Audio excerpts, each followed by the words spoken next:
Bueno, vamos a dar comienzo al último panel de estas jornadas internacionales de Derecho Constitucional en homenaje al doctor Néstor Pedro Sagüés. Agradezco muchísimo que me hayan permitido coordinar este último panel.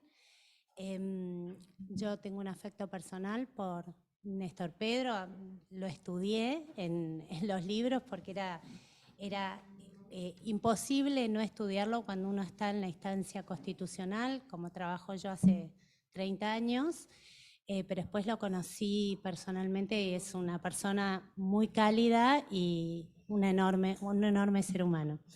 Bueno, vamos a dar comienzo con este último panel. Va a hablar el doctor Hernández. En este momento le voy a dar la palabra. El doctor Antonio María Hernández es abogado y doctor en Derecho y Ciencias Sociales de la Universidad Nacional de Córdoba, profesor titular plenario de Derecho Constitucional y Derecho Público, provincial y municipal, profesor honorario de la UBA, postdoctoral, Senior Fellow de la State University of New York at Buffalo Law School, director del Instituto de Federalismo de la Academia Nacional de Derecho y Ciencias Sociales de Córdoba, académico correspondiente a la Academia Nacional de Ciencias Morales y Políticas, presidente honorario de la Asociación Argentina de Derecho Constitucional, vocal del Consejo Directivo del Instituto Iberoamericano de Derecho Constitucional y del Comité de Directores de la Asociación Internacional de Centros de Estudios Federales. Fue vicepresidente de la Comisión Redactora en la Reforma Constitucional de 1994. Es autor y coautor de más de 50 libros en Derecho Constitucional, Federalismo, Constitucionalismo Provincial y Derecho Municipal. Adelante, doctor. Muchísimas gracias por la presentación. Estoy muy honrado por esta invitación que me ha formulado el doctor Alfonso Santiago y la profesora Sofía Sagüés. Era para mí, es lo primero que voy a hacer, una deuda de honor estar aquí para participar no solo de las jornadas internacionales, sino especialmente del homenaje a Néstor Pedro Sagüés. Abogado de la Universidad del Litoral, 2 veces doctor en Derecho por la Universidad de Madrid y por la Universidad del Litoral, profesor de la Universidad de Buenos Aires y de la Universidad Católica de Rosario, autor de obras clásicas. ¿Cómo no pensar en los 4 tomos de Derecho Procesal Constitucional, en su Manual de Derecho Constitucional, en su Teoría Constitucional, en otros libros también ya clásicos, por su calidad, por su profundidad, por la agudeza intelectual, por la calidad de la forma en que escribe, representación política, leyes secretas, acción de amparo, habeas corpus, mundo jurídico y mundo político.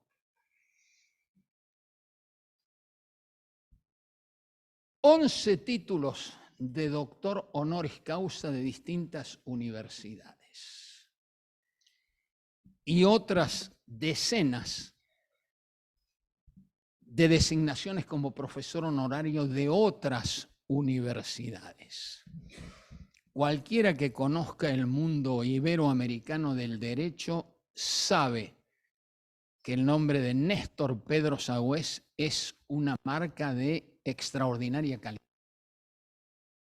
O al constitucionalismo argentino. Me pongo de pie. Su vida ejemplar destinada al estudio y a la enseñanza del derecho. No es solo un gran autor, es también un gran profesor. Cualquiera de nosotros ha compartido sus clases, sus conferencias. Todos sabemos lo que significa tener una cabeza privilegiada, con un extraordinario sentido del humor, unido a una cultura universal. Recuerdo cuando, siendo presidente de la Asociación Argentina de Derecho Constitucional, viajamos invitados por la Asociación Italiana a varias de las principales universidades. Naturalmente lo invité a él, junto a otros destacados expresidentes de la Asociación Argentina. Y por supuesto siempre él ha hecho quedar en el mejor lugar al derecho argentino. Le vengo a reconocer su extraordinaria estatura.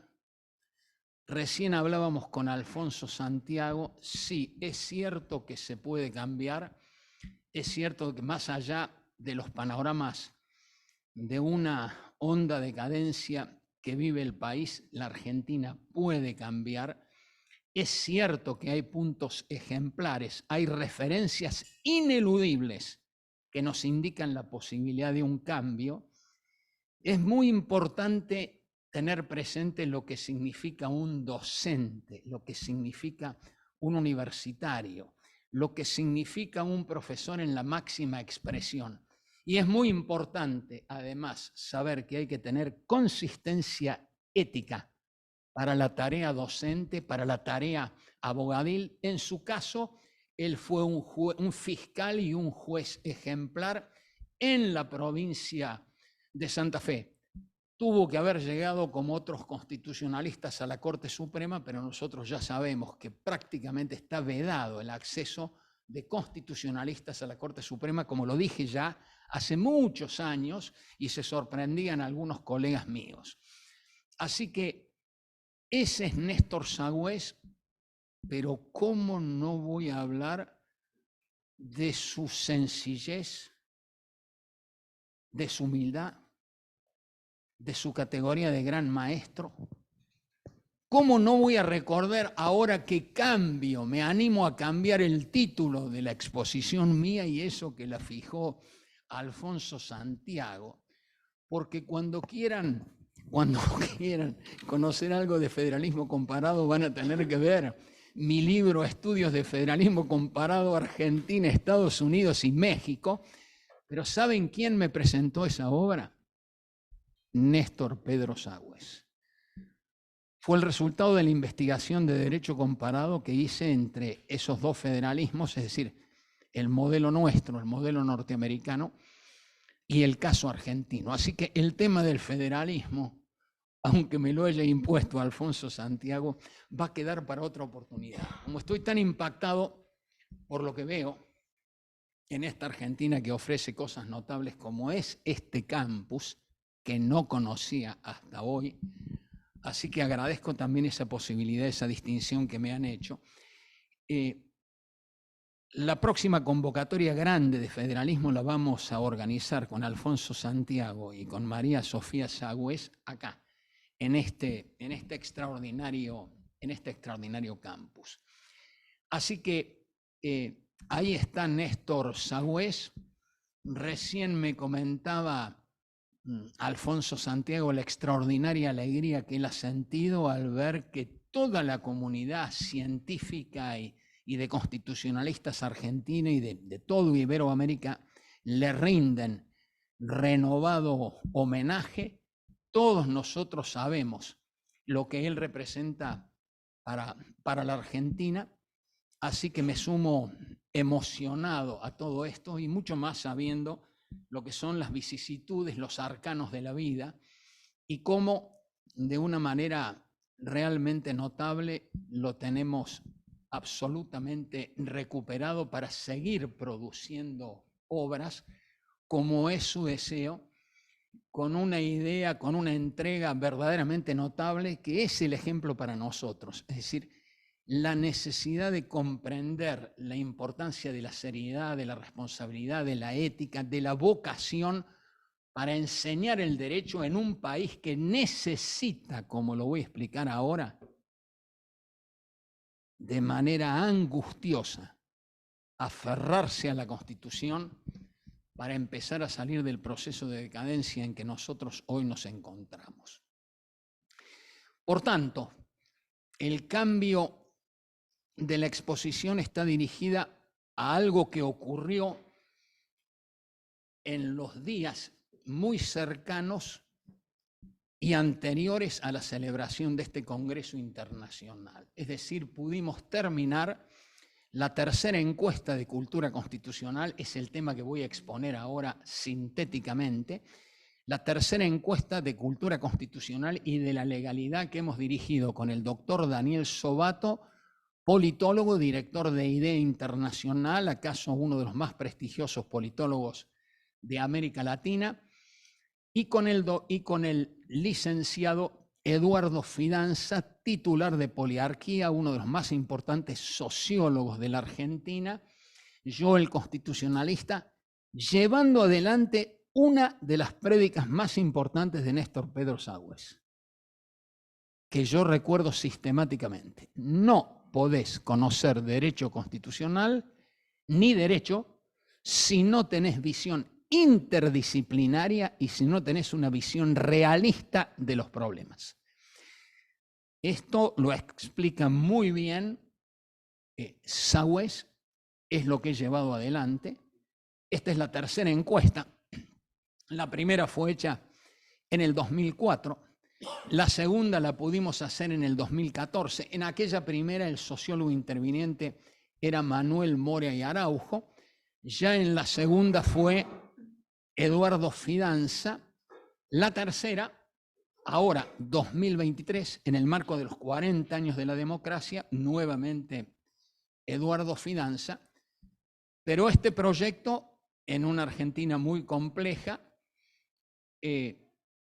no pudo haberse concretado si nosotros no hubiéramos tenido el apoyo verdaderamente extraordinario de alguien a quien vengo a rendirle también mi reconocimiento y mi homenaje junto a la Universidad Austral, y es al decano de su Facultad de Derecho, el muy destacado constitucionalista Manuel García Mansilla. No lo hubiera podido concretar yo si no hubiera tenido el apoyo de Manuel García Mansilla.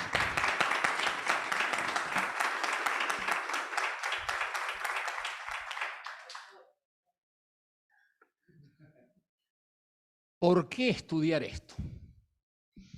Porque nosotros necesitamos la mayor cantidad de certezas para tener un diagnóstico de la Argentina que nos duele.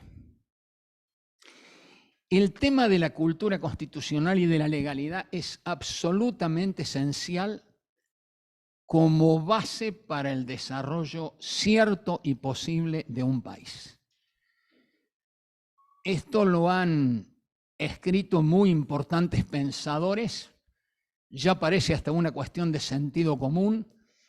Incluso desde la ciencia económica se comprende por qué fracasan las naciones, como explicaron Acemoglu y Robinson. Si vos no tenés instituciones, si vos no tenés constitución, si vos no tenés leyes, vos no te podés desarrollar como país. No vas a tener derechos, no vas a tener garantías, no vas a tener los rasgos principales de un sistema republicano y democrático.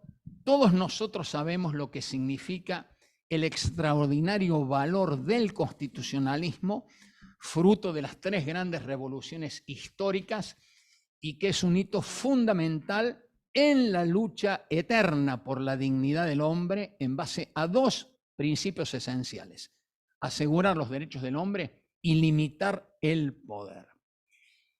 Este tema que aparece hoy en las democracias contemporáneas como fuera ya de toda discusión, en el caso de América Latina, no solo de América Latina, sino también en particular de la Argentina, necesitaba saber si aquella expresión de su testamento intelectual de Carlos Santiago Nino, o sea, Un país al margen de la ley, escrito en 1992, con un término de la sociología que lo trae al derecho, que es la anomia, que yo he definido muy sencillamente como la ausencia de normas sociales, éticas o jurídicas, y que se expresa de manera tal vez más sencilla, más comprensible, como una débil cultura de la Constitución y la legalidad. Nosotros necesitamos saber si lo que él sostenía junto a otros argentinos, particularmente Juan Agustín García en la ciudad indiana, cuando al señalar los rasgos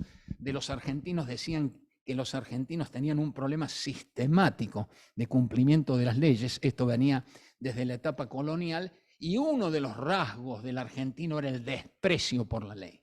Nosotros necesitábamos saber si esto efectivamente podía ser probado desde una visión interdisciplinaria, para lo cual había que recurrir incuestionablemente a encuestas.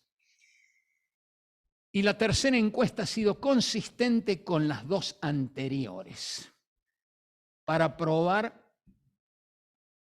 el acierto de aquella obra, que fue la más profunda, de carácter interdisciplinario de Nino, porque hay un aporte desde la politología, desde la sociología, desde el derecho constitucional y aún desde la filosofía política. Y yo creo que las tres encuestas prueban incuestionablemente la verdad de aquella visión de tipo personal. Yo voy a tomar ahora, para mostrar la tercera encuesta, para ver cuál es la realidad sobre lo que está aconteciendo en esta materia, voy a tomar los datos más significativos. Nosotros estamos en este momento comenzando a difundir la encuesta. Lo que he visto en la prensa nacional es que se puso, porque esto lo presentamos en el Colegio de Abogados de la Ciudad de Buenos Aires, también estuvo presente el doctor García Mansilla, y claro, lo que impactó más es tal vez otros análisis que nosotros hemos hecho, porque claro, se analiza también el tema de los valores en la sociedad argentina, tema solo que merecería un seminario de análisis, sobre todo por uno de los datos para mí más graves de todos. Aumenta la cantidad de entrevistados que sostienen que en la Argentina no se distingue lo que está bien de lo que está mal. Ese es un tema muy serio, muy delicado. Nos hace ver que estamos ante un problema de valores profundo y naturalmente aparece la importancia que tiene la educación en toda esta cuestión. En segundo lugar, análisis de encuestas sobre las instituciones. Estos resultados son sumamente graves y preocupantes. Analicemos, por ejemplo, que en lo peor de la escala están los partidos políticos, lo cual no es ninguna novedad, los sindicatos, pero acá sí hay una novedad muy importante. Ahora aparece en el terceto peor, el de abajo, en el mejor siempre las universidades primero, nada menos que los empresarios. Sigamos con el análisis de temas que impactaron mucho en la prensa.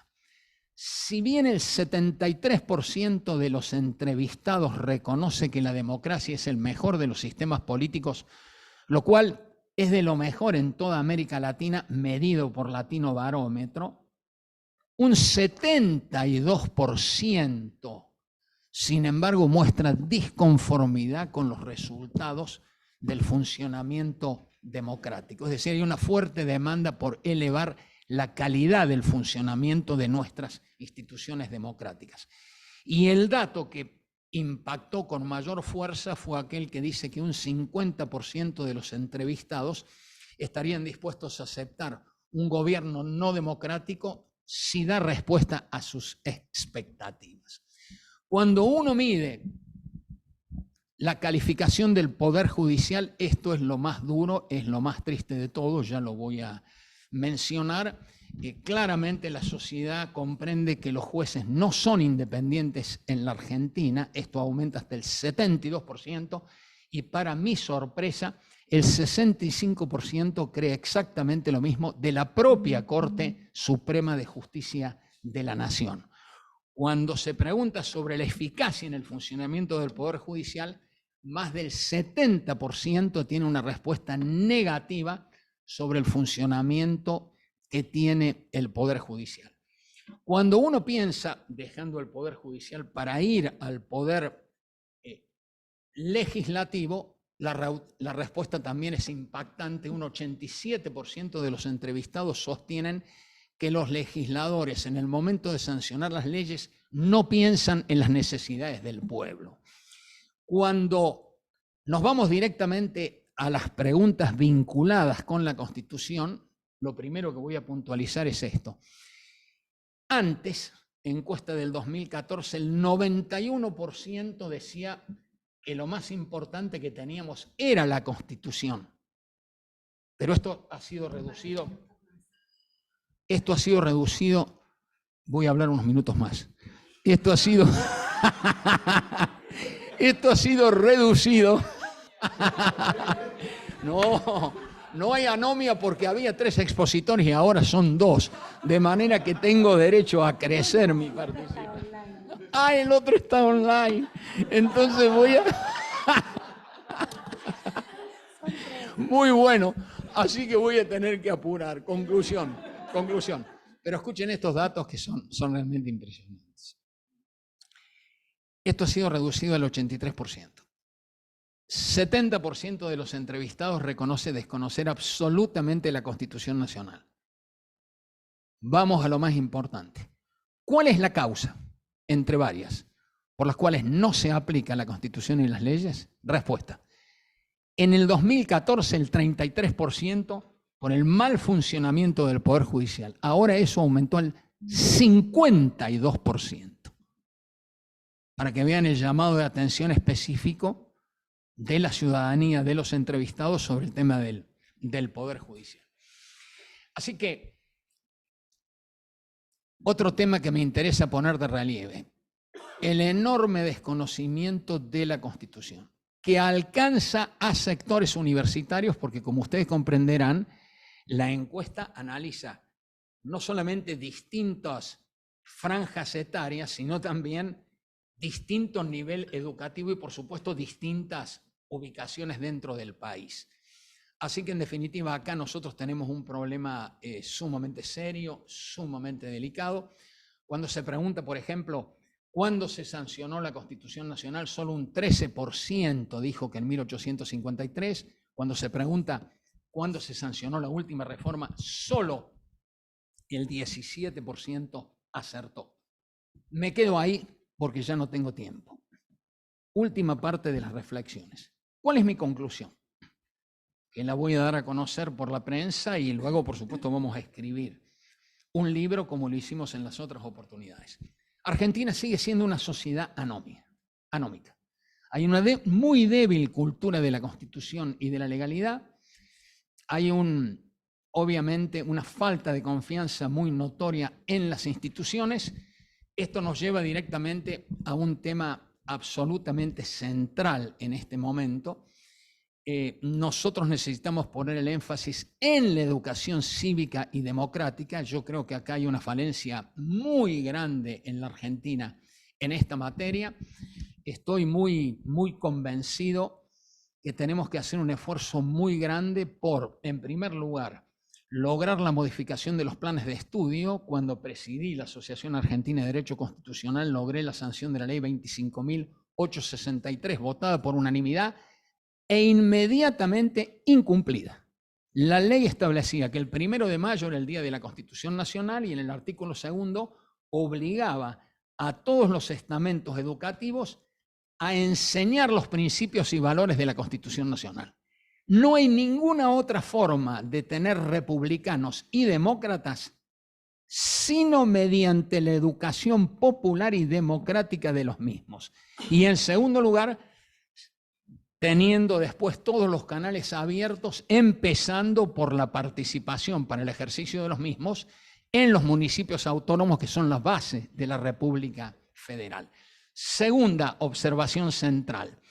Estoy hablando ahora también ante empresarios, no solamente ante el mundo del derecho. ¿Por qué? Porque la preocupación es muy grave en América Latina sobre el funcionamiento de la democracia. Acá yo debiera exponer, ya no tengo tiempo, cuál es la clasificación de The Economist sobre los distintos regímenes políticos. Ya lo saben, democracias plenas, democracias imperfectas, sistemas híbridos, sistemas autoritarios o totalitarios. La noticia impactante es la cantidad de países que han pasado a ser sistemas híbridos, donde están nada menos que Paraguay y México, para que ustedes vean la gravedad de la situación que hoy tenemos.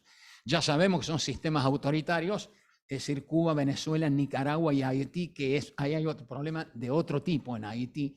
Es un Estado absolutamente fallido, necesita de la cooperación internacional por la gravedad de la situación que vive. En conclusión, avance de autoritarismos, avance de populismos, avances sobre los principios democráticos y republicanos, como respuesta a ello, la importancia de las universidades y la necesidad, esto lo quiero subrayar, de profundizar la formación y capacitación de todo tipo de dirigencia, no solo de la dirigencia política, hablo de todo tipo de dirigencia, la empresarial, la sindical, incluso la religiosa.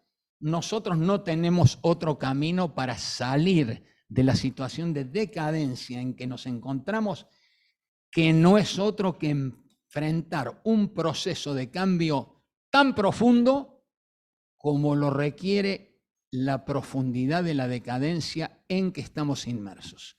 Si no tenemos una educación para formar republicanos y demócratas, no los vamos a tener y vamos a seguir profundizando nuestros problemas.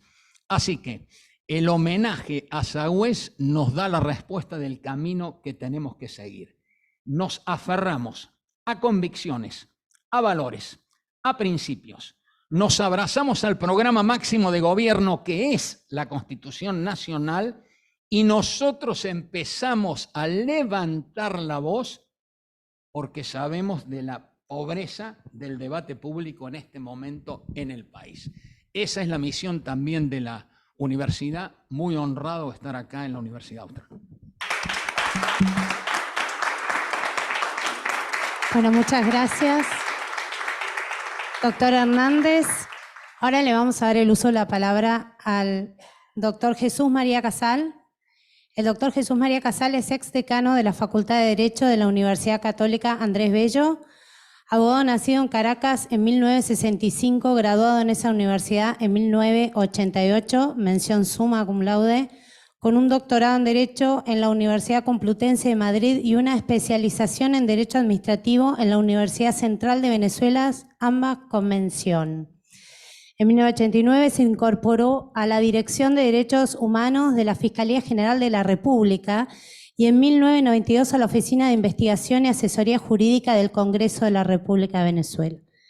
Desde 1988 es profesor de la Universidad Católica Andrés Bello y desde 1998 profesor de posgrado de la Universidad Católica de Venezuela. Actualmente es director del Instituto de Investigaciones Jurídicas de la Universidad Católica Andrés Bello e imparte la asignatura de Derecho Constitucional en el pregrado y dicta clases en la Maestría de Derecho Constitucional de la Universidad Católica Andrés Bello y en el doctorado en Derecho de la Universidad Católica de Venezuela. Fue presidente de la Asociación Venezolana de Derecho Constitucional y es miembro de la Comisión Andina de Juristas. Tiene varias publicaciones en el área de Derecho Público.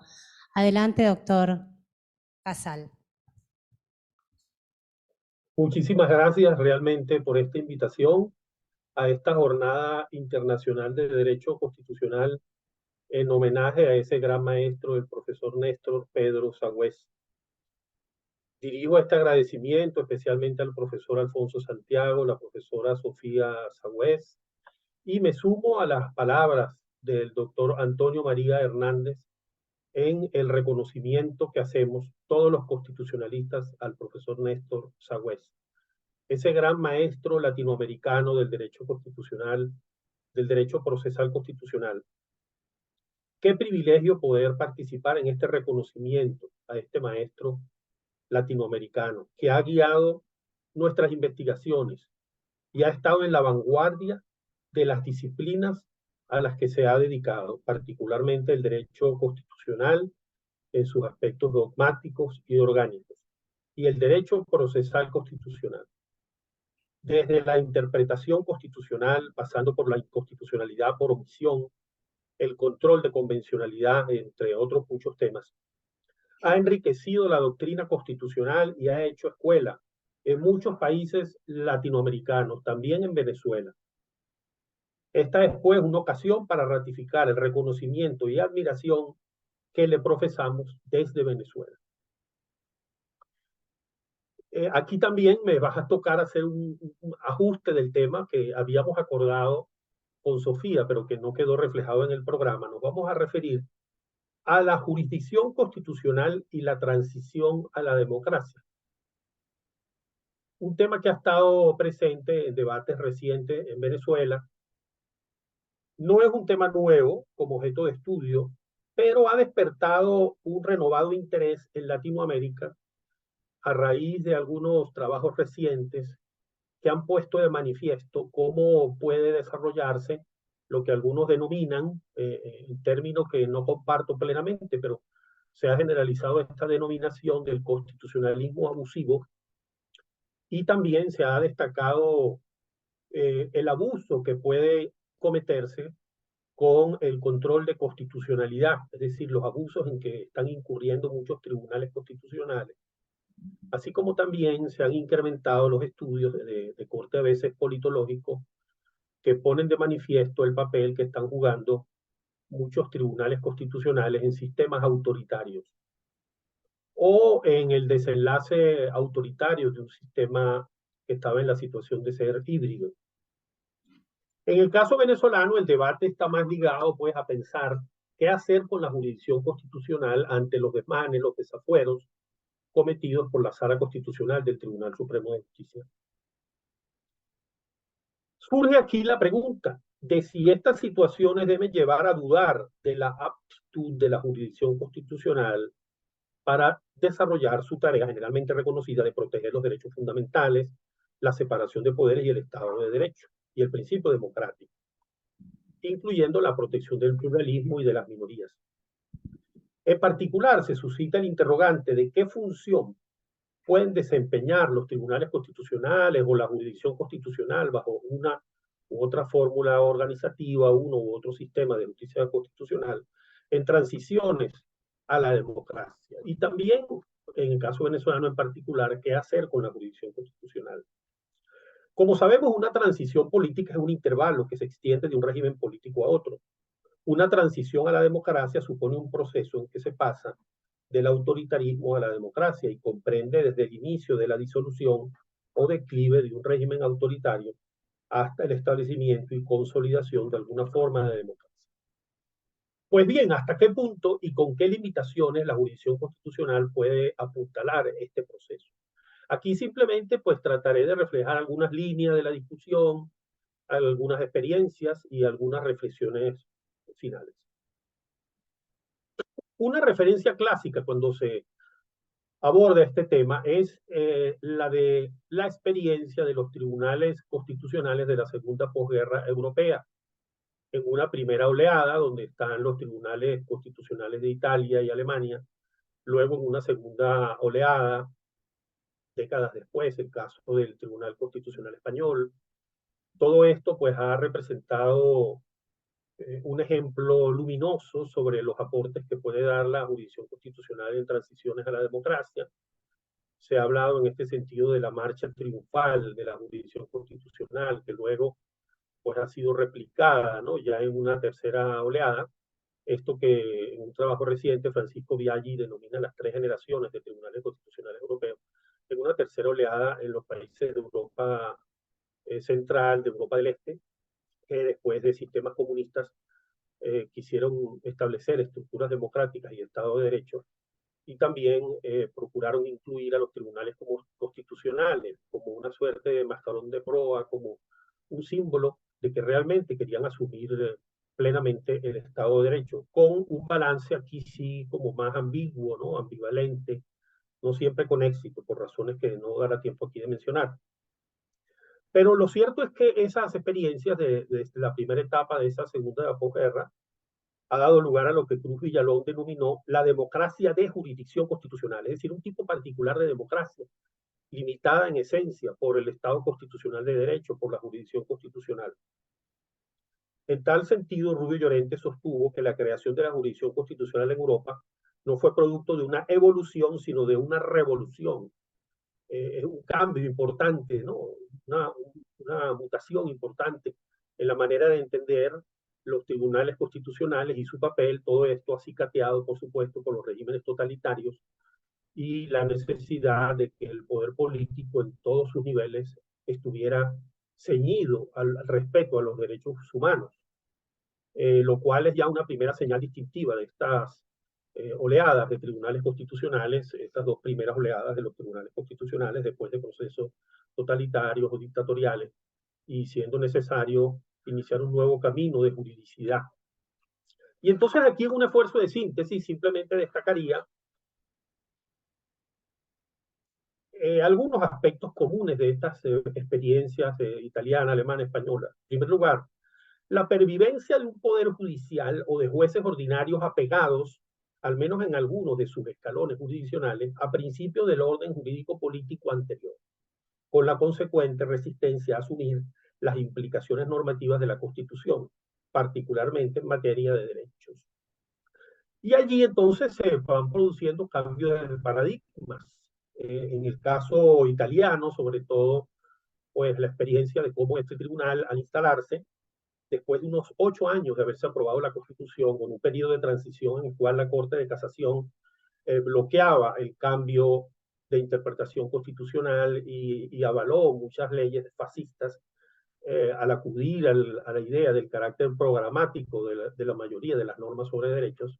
Superada esta etapa y al instalarse el Tribunal Constitucional Italiano, pues comenzó a controlarse y a anularse, reinterpretarse la legislación de origen fascista.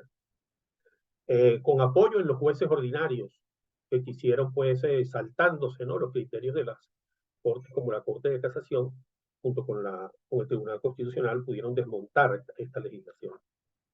En Alemania, pues, conocemos todo ese avance jurisprudencial de los derechos fundamentales como orden de valores, el efecto de irradiación, el efecto entre particulares inmediato de los derechos fundamentales, todo ello, pues, un cambio importante frente a un Tribunal Supremo Federal en el que subsistían, todavía estaban presentes algunos jueces que habían ejercido funciones judiciales durante el nacionalsocialismo y también en otros escalones de la judicatura, frente a unos magistrados constitucionales que muchos venían del exilio, pues con un pensamiento constitucional más depurado y conforme con las ideas de la libertad que se querían promover.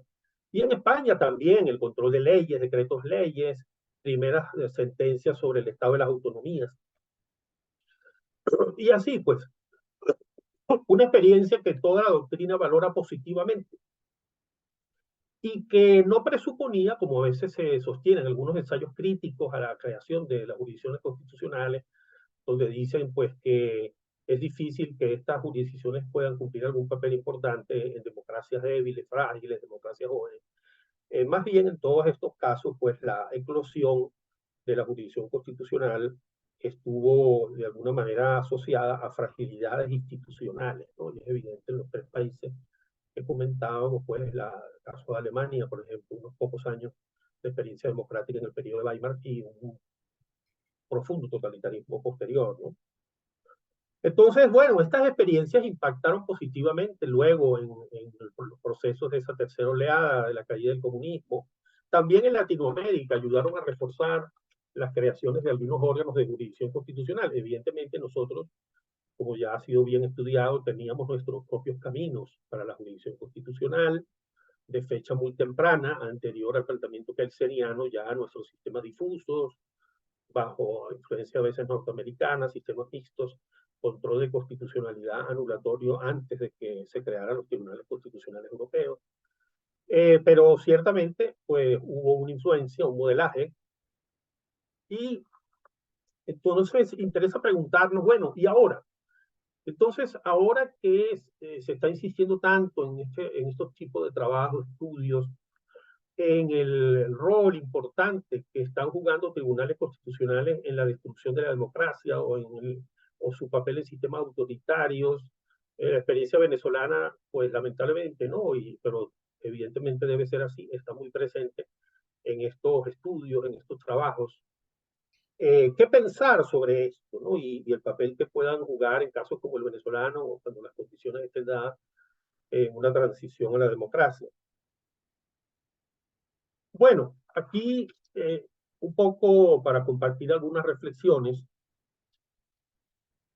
Primero, fíjense, algunos de los ejemplos que se suele citar en estos trabajos, que es transversal a varios de nuestros países, es, por ejemplo, el de las interpretaciones constitucionales que condujeron a sostener que existe un derecho humano ilimitado a la reelección presidencial, ¿no? Estos casos conocidos de Bolivia, también en Honduras, Nicaragua, más recientemente también interpretaciones manipulativas de la Constitución en tal sentido en El Salvador, en su momento, pero ya por vía de reforma constitucional en Venezuela, ¿no? Pero más que todo, aquí lo que se observa es cómo los tribunales constitucionales, salas constitucionales, jugaron un papel relevante en el desmontaje de los límites al ejercicio del poder que es propio de la democracia constitucional. Pero se citan también por algunos autores experiencias en las que en casos de ruptura política se dice que los tribunales constitucionales no pueden jugar un rol tan relevante, o por lo menos no de manera perdurable, ¿no? Hungría, Rusia, Turquía, Sudáfrica, Egipto, esos son los ejemplos que se mencionan. Entonces aquí, en esta parte ya final, vamos a compartir siete puntos, 7 reflexiones sobre este tema, digamos, que daría lugar, por supuesto, a un debate mucho más amplio. En primer lugar, al evaluar la conveniencia de introducir o apuntalar una jurisdicción constitucional en situaciones de transición a la democracia, han de considerarse las características de cada ordenamiento jurídico. No cabe hacer aquí simples generalizaciones, ¿no? Hay que ver cada ordenamiento jurídico, cada sistema de justicia constitucional.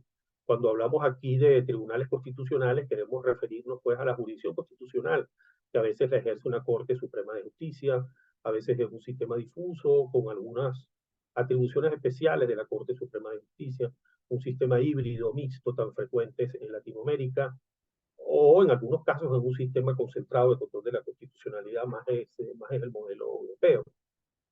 Pero hay que considerar también las tradiciones políticas, ¿no? Como ha dicho el maestro Sagüez, cualquier evaluación sobre la conveniencia de introducir una magistratura constitucional especializada debe enmarcarse dentro de las experiencias constitucionales que se han dado en un estado concreto. Entonces, esto es una primera reflexión general. Doctor Casal tiene 3 minutos más. Sí. En segundo lugar, los tribunales constitucionales, víctimas de su propio éxito, tienden a ser utilizados por regímenes populistas y autoritarios que quieren valerse de ese ropaje de legitimidad jurídica para socavar la institucionalidad democrática. Y aquí entonces tenemos todo este problema, que ya lo comentaba el profesor Antonio María Hernández, de los regímenes populistas autoritarios que quieren utilizar esas piezas características, ¿no?, internacionalmente ya reconocidas del Estado de Derecho para socavar la propia institucionalidad democrática, a veces con origen en una elección. Y sin duda, pues aquí hay que extender la mirada al sistema democrático en su conjunto para preservar también el papel que está llamada a cumplir la jurisdicción constitucional. Hay que hacer una mirada y un análisis constitucional que se focalice en el federalismo, con la división vertical del poder, en el equilibrio de poderes entre ejecutivo y legislativo, el funcionamiento de los partidos políticos, porque de lo contrario un sistema democrático enfermo pues no puede dar lugar sino a una jurisdicción constitucional también enferma. Suele decirse además en estudios empíricos que solo en una primera fase del deterioro de una institucionalidad más o menos democrática es que los jueces pueden contener avances hacia el autoritarismo.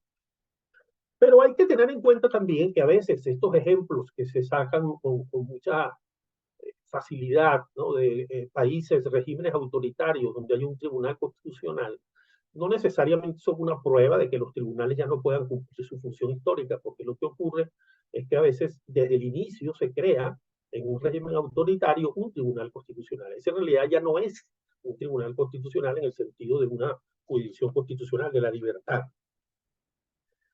Por ejemplo, fíjense, y aquí salto un poco algunas reflexiones, ¿no? Un punto tercero es cómo Ginsburg ha clasificado los distintos roles que pueden jugar tribunales constitucionales en momentos en que apuntan a una transición política. Pero Para hacer una referencia también a algunos trabajos que tienen críticas al papel de las jurisdicciones constitucionales en momentos de posibles transiciones, se cita la experiencia de Sudáfrica y se dice que la Corte Constitucional dejó de ser, después de unos años, un jugador político de primer orden. Bueno, pero es que el Tribunal Constitucional no tiene que ser siempre el jugador político de primer orden para que tenga sentido su existencia. Y en el caso de Sudáfrica es evidente el papel fundamental que jugó la Corte Constitucional en la primera fase de la transición. Más que merecido, pues el reconocimiento que hay que darle a ese tribunal, aunque haya dejado de ser después ese jugador político de primer orden. Se ha reconocido, como lo ha sostenido este autor Francisco Biaggi, que la jurisdicción constitucional puede contribuir a la transición más en los aspectos de la transición sustancial, es decir, de arraigar los valores, los principios democráticos, lo que ahorita veíamos en la exposición sobre la cultura constitucional. Allí puede ayudar bastante la jurisdicción constitucional, no hay que esperar que sea el factor del quiebre, ¿no?, o de la ruptura en sentido formal. Por otro lado, sí hay que estar atentos a ciertas lecciones que se extraen de estas investigaciones recientes. A veces una centralización excesiva de la jurisdicción constitucional tiene detrás la intención de capturarla políticamente y de impactar de esta forma en todo el Poder Judicial. Y por último, en el caso venezolano, pues sí hay que reflexionar y aprender de estos excesos de la sala constitucional. Tenemos que ir a una jurisdicción constitucional más limitada, sometida ella también al Estado de Derecho. No creo, sin embargo, que sea una solución eliminar cualquier órgano de jurisdicción especializada, un poco, digamos, viendo los desmanes que puede cometer una sala constitucional, pues pensar que hay que eliminar la jurisdicción constitucional porque ella puede jugar un papel importante en una fase de transición, pero sí robustecer la faceta difusa de nuestro sistema, que es híbrido, y acotar las funciones de la jurisdicción constitucional de manera de que pueda cumplir su función también en una etapa de transición, de apuntalar en esos primeros años ese camino hacia la irradiación de los derechos fundamentales, de los valores del pluralismo y otros esenciales a un sistema democrático. De nuevo, pues, mi agradecimiento por darme esta oportunidad de participar en este homenaje al gran maestro Néstor Sagüez, gran amigo. Siento por él pues una inmensa admiración y agradecimiento a los organizadores y mi felicitación para ellos. Muchas gracias.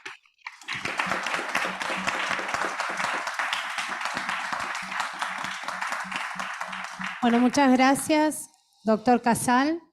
Ahora le vamos a dar la palabra al doctor Francisco Eguiguren. El doctor Francisco Eguiguren es catedrático de Derecho Constitucional en la Pontificia Universidad Católica del Perú. Ha sido jefe del Departamento Académico de Derecho y director de la Maestría en Derecho Constitucional de la Escuela de Posgrado de la misma Casa de Estudios. Ha sido presidente de la Asociación Peruana de Derecho Constitucional. Ha sido director de la Academia de la Magistratura, juez ad hoc de la Corte Interamericana de Derechos Humanos, ministro de Justicia y Derechos Humanos, embajador del Perú en España y presidente de la Comisión Interamericana de Derechos Humanos. Adelante, doctor Eguiguren. Estoy sin voz, pero voy a hablar. Y espero llegar y que me escuchen. Me escuchen y lo más importante, me entienden. Gracias. Irá mejorando conforme hable. No podía dejar de estar aquí. He tenido el privilegio, gracias a las gestiones del doctor Santiago y de la doctora Sagüez, de estar en este homenaje al gran maestro y mi querido amigo, el profesor Néstor Sagüez. El jueves tuve la posibilidad de hacer una conferencia inicial donde tenía voz, o sea, donde yo era todavía yo. Me va a ser difícil volver esta noche a mi casa y decirles que esto ocurrió por el avión y que no me he venido aquí a juerguear, a cantar zambas o tango, y que esto ocurrió por causas naturales, pero la doctora Sagüez dará fe de que ha ocurrido por causas naturales. Y citaré a Antonio María también, que me vieron recluirme tempranito en mi hotel.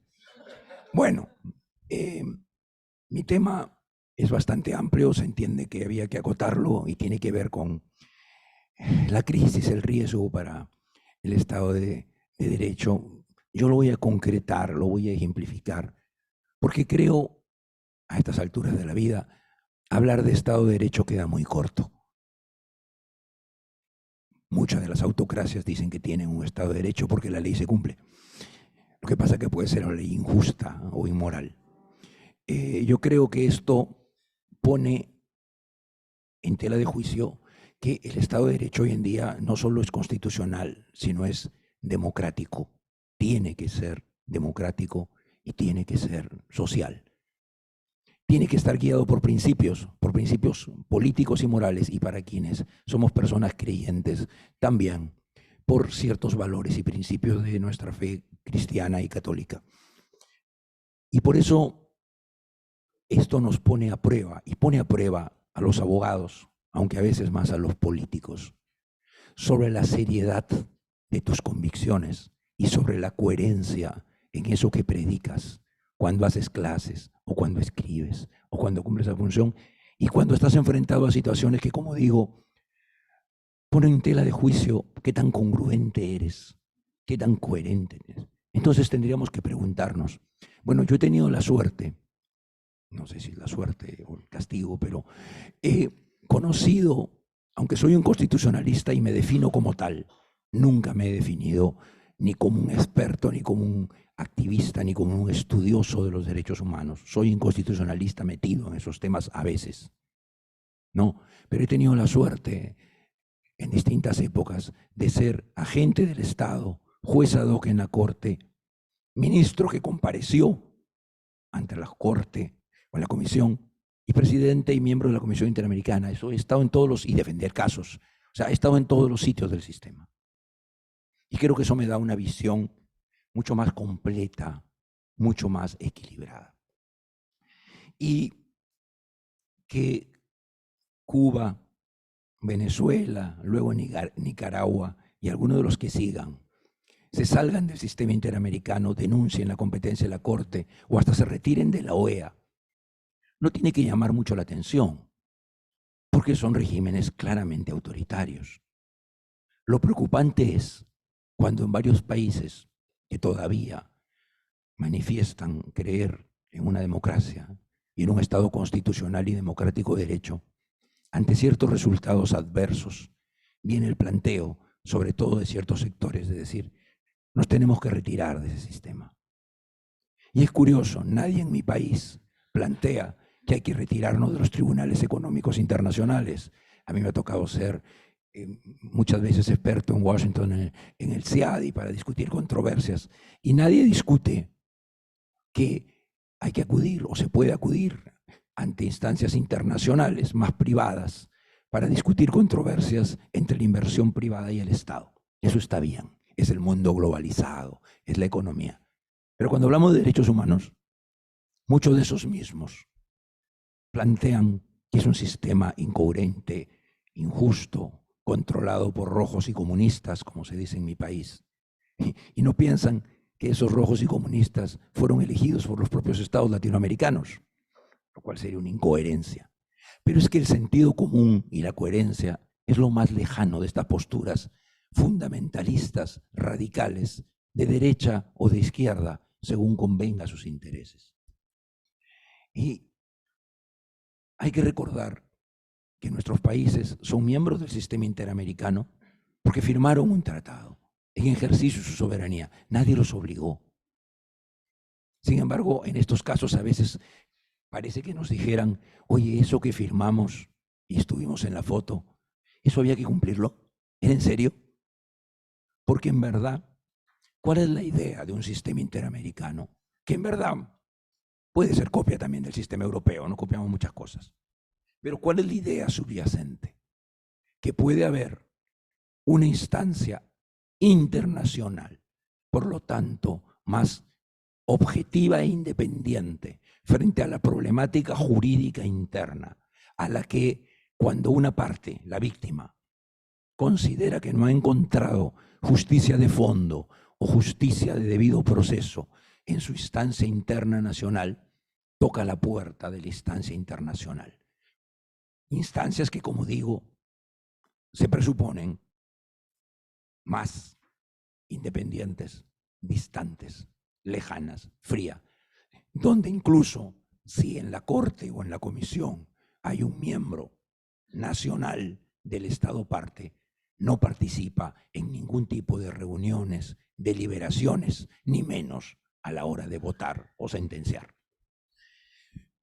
Bueno, si tú acudes a un sistema internacional que es más independiente, y digo más, porque la independencia, en fin, puede tener matices, pero nuestros sistemas judiciales internos, más allá de los méritos de algunos de sus miembros y de los deméritos, allí donde hay sistemas de designación política, no le pidamos peras al olmo, no, empezando por Estados Unidos, donde hay sistemas de designación política de los jueces, no le pidamos peras al olmo.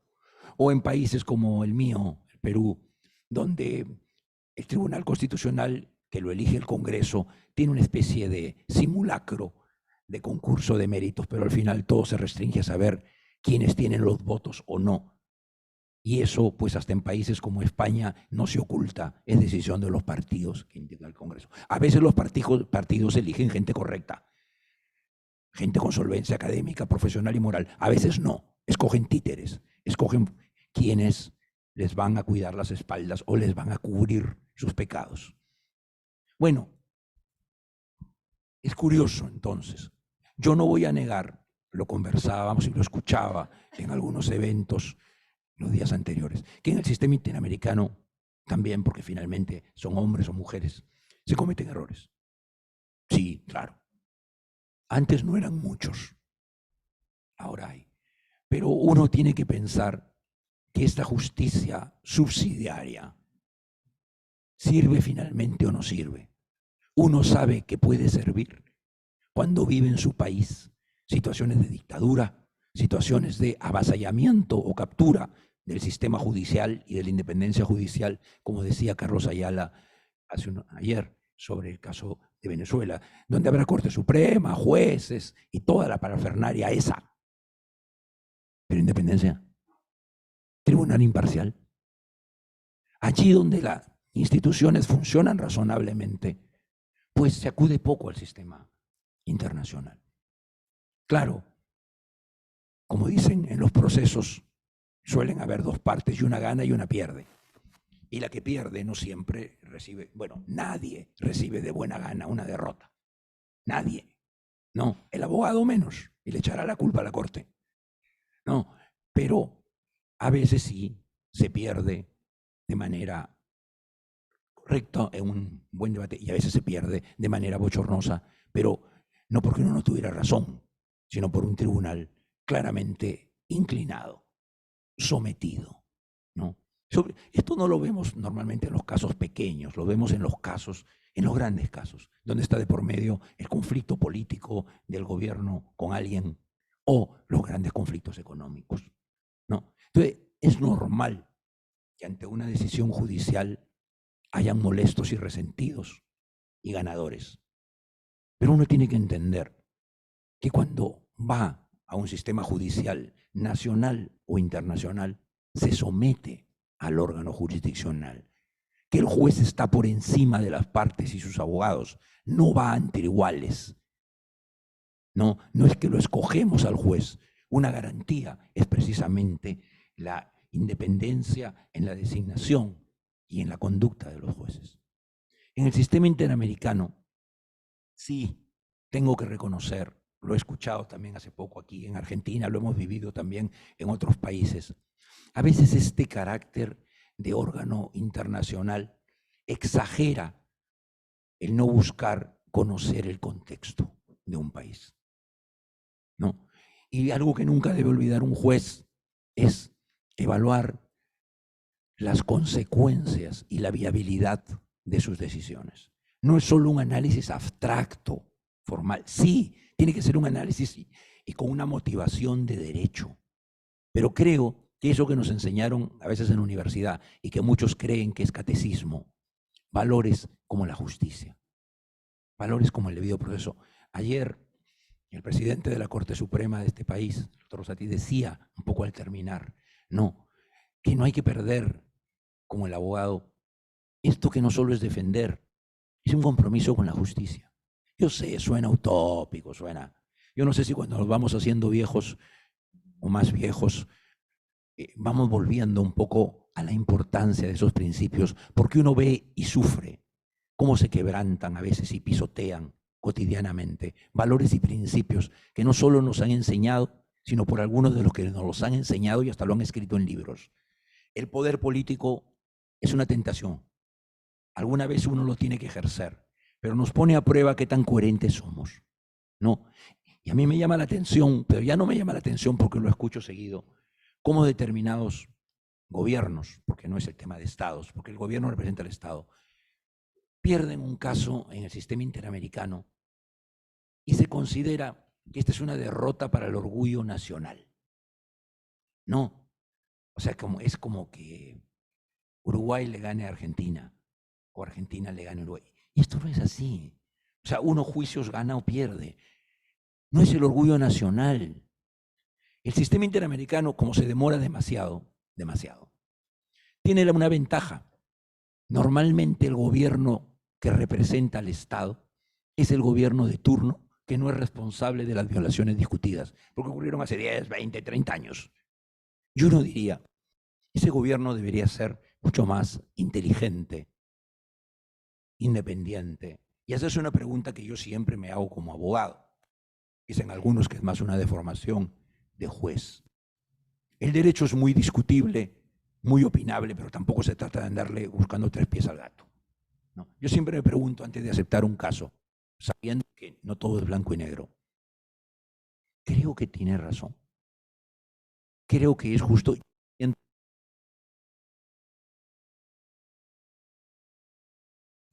Sino porque no voy a sentir vergüenza después al día siguiente a mi salud. O sea, ser ministro, como tuve que ser, es defender cualquier barbaridad de un gobierno. Pues sin duda que no. Bueno, yo duré 5 meses y medio. Pero el punto es, yo creo que un Estado y sus representantes y sus cancillerías, relaciones exteriores y sus expertos, que cada día son mejores, porque los expertos que tiene Argentina son buenísimos, como los mexicanos, como los brasileños, pero también como a veces de todos los gobiernos autoritarios, porque vamos, están bien formados. Uno tendría que preguntarse, ¿es defendible este caso? ¿No es evidente que nuestro Estado, nuestro gobierno, cometió atropellos en este caso? Hay distintas reglas de derecho. Es decir, el criminal reprobable, el terrorista, el asesino, el violador, sabemos que tiene que ser declarado culpable, pero debe ser excluido del proceso de derecho y condenarlo a priori, o ejecutarlo judicialmente o torturarlo. Bueno, si actuamos con el corazón o con el hígado, es posible que sí. Y si le pregunto a la víctima, me va a decir, pero claro. Pero si somos juristas, si somos jueces, ¿acaso ese delincuente, ese terrorista, ese criminal no tiene derecho a un proceso judicial? Si es culpable, ¿no es capaz el sistema de demostrar su culpabilidad de una manera fehaciente y dar un ejemplo de independencia? En mi país, internamente, porque el autoritarismo y la dictadura lo pueden todo, y ese fue el caso de Fujimori, se estableció que para los casos de terrorismo había que quitárselos al Poder Judicial, porque el Poder Judicial era muy débil, decían, y que debía juzgarse ante la justicia militar, por militares de armas, no abogados, en actividad, por jueces anónimos, secretos, como la primera vez encapuchados era pintoresco y nefasto, ya con voz adulterada y tras pantallas para que no se les viera, sin nombre y sin firma, en procesos sumarios que en 3 instancias podían demorar menos de una semana, sin derecho del abogado a interrogar a los testigos del Estado. Doctor, tenemos Sí. que ir cerrando. Sí, más o menos estaba calculando el tiempo. ¿Cuántos eran? 20. No, un minuto más, que hay otro panelista que no pudo entrar. Ya no sabía, ya. Bueno, entonces digo, si esto va a ser sometido a un tribunal internacional, uno cree que un tribunal internacional independiente va a convalidar eso, que esa decisión va a ser convalidada. Pues sin duda que no. Los estados deberían tener una dosis de realismo también en esos casos que están perdidos, y deberían saber que cuando la comisión lleva un caso a la corte es porque asume que cree altas posibilidades de ganar. Si no, no lo lleva. Porque cuando en la corte el fallo es, digamos, adverso a la víctima, quien perdió no es la víctima, quien perdió es la comisión. Y no es necesariamente que haga esto. En resumidas cuentas, entonces, yo creo que tenemos que tener comprensión, un poquito de paciencia, incluso frente a fallos del sistema interamericano que nos puedan parecer descabellados, no descabellados, incongruentes, perjudiciales para nuestra realidad interna. Pero esa ofuscación no es un problema ni de afectación a la soberanía nacional, no es un tema de tragedia nacional, es un caso que se perdió, y hay que entender que así como se pierde, se pueden ganar otros, y que el sistema internacional lo valoramos y lo extrañamos más cuando en nuestro país no hay justicia. Gracias.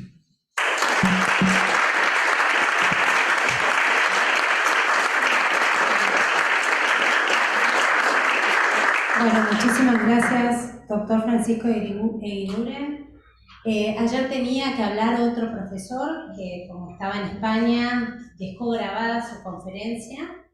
Se trata del doctor Javier García Roca, que es doctor en Derecho de la Universidad Complutense de Madrid, catedrático de Derecho Constitucional, miembro del Instituto Iberoamericano de Derecho Constitucional, autor de numerosas publicaciones, ha escrito 7 libros y 140 artículos y participaciones en obras colectivas, así como ha coordinado y editado 9 libros.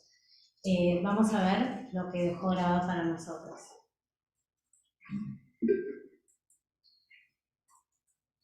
Quisiera agradecer la invitación de Sofía Sagüés para intervenir en este acto en homenaje a mi amigo Néstor Sagüés. Néstor es uno de los constitucionalistas más importantes, una referencia en Argentina y en Iberoamérica y España. Sus aportaciones al derecho procesal constitucional y al derecho procesal convencional que nos ocupan, pues son una referencia. Y me han pedido que hable de los retos de la jurisdicción constitucional. Voy a sintetizar lo que digo en mi libro, Lecciones de Derecho Constitucional, en Thomson Reuters, que acaba de publicarse. Bien, recordemos que la idea de justicia o jurisdicción constitucional no es universal. Hay una jurisdicción en cada país. Esto reclama una concreta constitución realizada. Yo voy a hablar de los retos en España, pero en buena medida son los retos también del modelo europeo, afectan a Alemania, a Polonia, a otros países. El primer reto que advierto es un exceso de amparo. Entre control de la ley, conflictos constitucionales y amparo de derechos, el modelo español, como el alemán, está monopolizado por el amparo. Miles de pequeños amparos que ocupan el tiempo de la jurisdicción constitucional es escaso de los tribunales constitucionales, pequeños asuntos que impiden pensar en los grandes. En 2007 se hizo una reforma de la ley orgánica del Tribunal Constitucional, la misma línea en Alemania y en otros países, para objetivar el amparo y solo admitir lo trascendente, lo que sea relevante para interpretar la Constitución. Esto ha hecho, con otras palabras, también el Tribunal Europeo de Derechos Humanos. La objetivación del amparo, el filtro a los asuntos que tienen interés para la jurisdicción, me parece importante y creo que esto ha tenido un benéfico efecto en la jurisdicción. El segundo problema son las dilaciones estructurales indebidas. En muchos países y en España también los asuntos constitucionales han tardado mucho tiempo. Casi eran arqueología jurídica o historia constitucional. Pero esta reforma del amparo constitucional que acabo de mencionar ha mejorado las cosas. El tiempo que se tarda en dictar una sentencia de amparo, también de pleno, ya no es tan largo como fue. Como era de esperar, en admitir pequeños asuntos permite pensar en los grandes. Pero no deja de haber casos excepcionales donde transcurren 10 o 12 años. Esto es inadmisible. La reciente sentencia sobre la ley del aborto por plazos tardó una docena de años.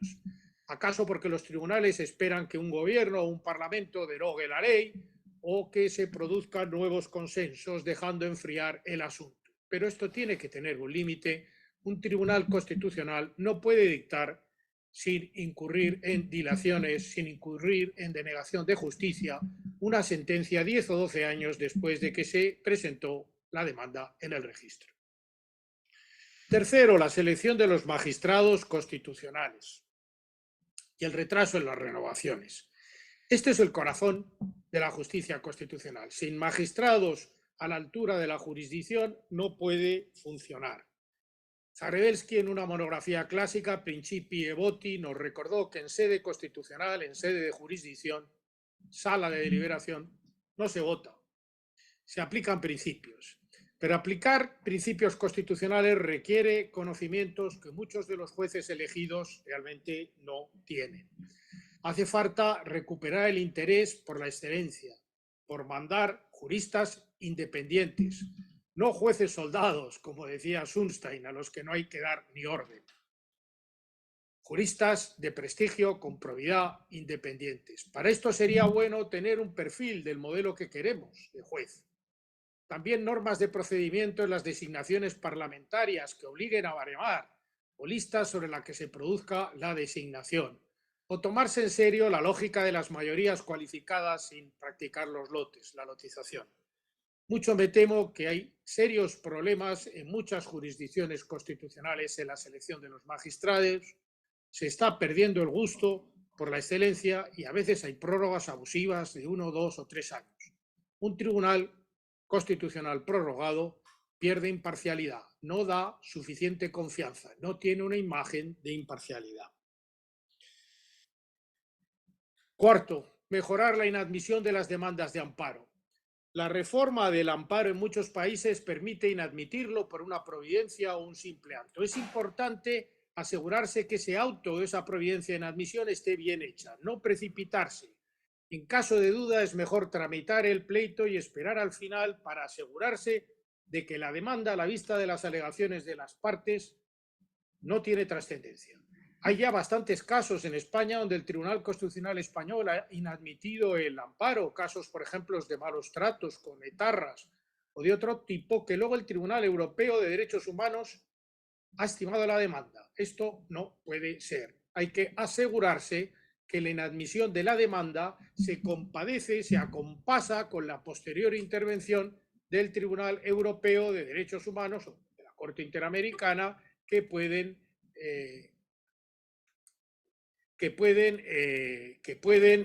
revisar el asunto. De manera que es esencial tener en cuenta cuando se inadmite un amparo que luego puede haber una posterior revisión por el Tribunal Europeo y conviene no equivocarse. En quinto lugar, la europeización de la jurisdicción constitucional. Esto es central. Se están fusionando el control de constitucionalidad y de convencionalidad. En esto América Latina va muy por delante, Europa va más lentamente, pero es bueno darse cuenta que tenemos 3 constituciones, la Constitución española, el Convenio Europeo de Derechos Humanos en el seno del Consejo de Europa, la Carta de Derechos Fundamentales de la Unión Europea dentro de la Unión Europea. Y en consecuencia el parámetro del amparo debe ir poco a poco cambiando. Es inevitable que antes o después se revisen en amparo derechos reconocidos no solo en la Constitución, sino en la Carta de Derechos Fundamentales de la Unión y en el Convenio Europeo de Derechos Humanos. Claro que puede hacerse carambolas, una interpretación sistemática entre unos derechos que son los mismos, pero es preciso ampliar el objeto y el parámetro del amparo en la jurisdicción constitucional. Sexto, rebajar las controversias competenciales, los conflictos entre comunidades autónomas, entre provincias, entre regiones. Esto se resuelve muy bien con una solución arbitral. No necesariamente debe llevar al Tribunal Constitucional si no hay un problema de interpretación de la Constitución. En España modificamos el artículo 33.2 de la Ley Orgánica del Tribunal Constitucional y comisiones bilaterales, Estado, comunidades autónomas pactan acuerdos para modificar normas, leyes, reglamentos, sin que los asuntos competenciales lleguen al Tribunal Constitucional. Me parece una solución pronta, óptima, sensata. De manera arbitral pueden resolverse asuntos que no se pueden resolver en una sentencia y conviene dejar para la jurisdicción constitucional únicamente lo que reclame una interpretación constitucional que pacifique el asunto.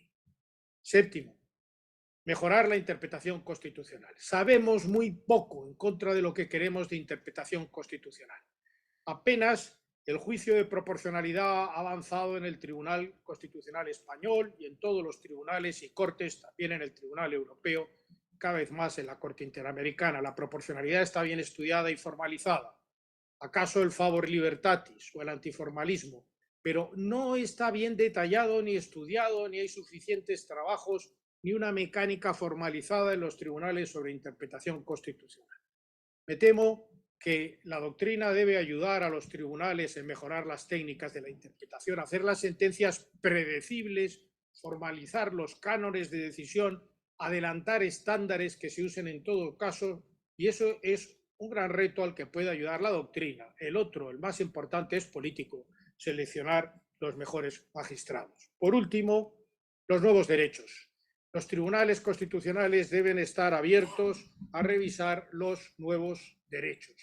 Por ejemplo, la sociedad digital, lo que se ha llamado, no sé si con exactitud, constitución digital, obliga a incorporar en los derechos antiguos la intimidad, la privacidad, el derecho a la vida privada y familiar, la tutela judicial efectiva, un acceso a las cuestiones técnicas de los algoritmos, etc. Hay que estar abiertos a las nuevas cuestiones, la gestación subrogada, los derechos digitales, los derechos sociales. Una jurisdicción constitucional no puede ser cerrada, debe estar abierto a este pluralismo de constituciones. Y nada más, concluyo por donde he empezado, mando un cariñoso abrazo a mi amigo Néstor Sagüés y a todos los colegas y contribuyo con esta modesta intervención al seminario que ustedes tienen.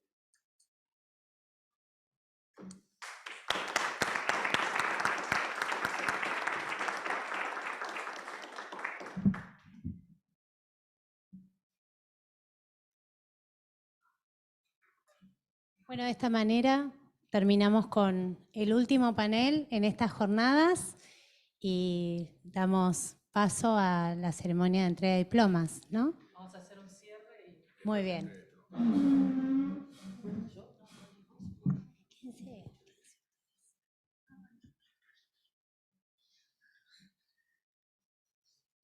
No, por favor, sí.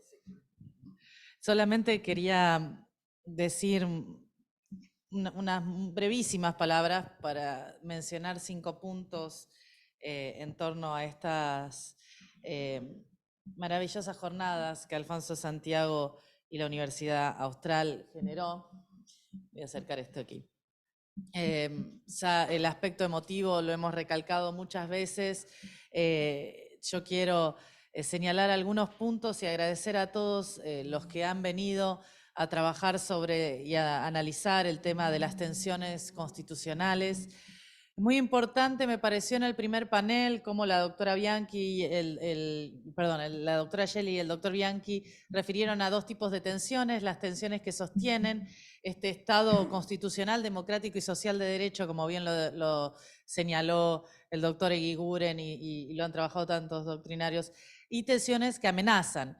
Tensiones que sostienen, que controlan el poder y que tensiones a veces que también podemos encontrar en la misma doctrina, ¿no? Hemos vivido aquí también discusiones apasionadas que solamente pueden entenderse de gente comprometida y de grandes maestros, como escuchamos la discusión entre Domingo García Belaunde y Francisco Eguiguren, y tensiones que enaltecen la doctrina, pero también tensiones que amenazan este Estado de Derecho. Y quisiera resaltar, todos los explicaron con suma calidad, Mariela Morales Antoniazzi, Lorena Enrique, Sergio Díaz Ricci, Sacristán, Galiquio, Manili, Midón, Alfonso Herrera, Maya, Eloy, Espinosa Saldaña Barrera, el doctor Dalavía, el doctor Rizo, pero quisiera señalar y quisiera aplaudir las expresiones de Carlos Ayala Corao ayer en su crítica a la jurisdicción constitucional secuestrada, y al doctor Alan Brewer Carías en su exigencia de comprender la dimensión colectiva de la independencia judicial.